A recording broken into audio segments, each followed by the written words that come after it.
আসসালামু আলাইকুম। আজকের মডার্ন সমাজ পরকীয়া বা এক্সট্রা ম্যারিটাল অ্যাফেয়ার একটা ক্যান্সার ও মহামারীর মতন ছড়িয়ে পড়েছে।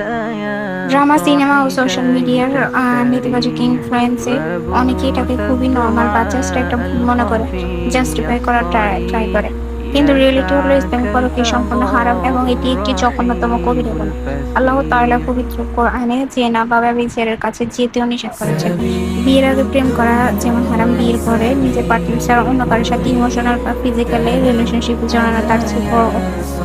হযরত আদম আলাইহিস সালাম এবং বিবি হাওয়া আলাইহিস-সালামের মাধ্যমে আল্লাহ যে পবিত্র দাম্পত্য জীবনের সূচনা করেছেন তার মেইন পিলার ছিল একে অপরের প্রতি লয়ালিটি বা ট্রাস্ট।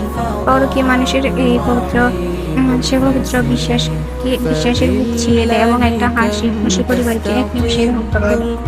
অনেকে ঘরে ছোটখাটো অশান্তি বা পার্টনারের অবহেলার অজুহাত দিয়ে থার্ড পার্সনের কাছে শান্তি খুঁজতে চায়।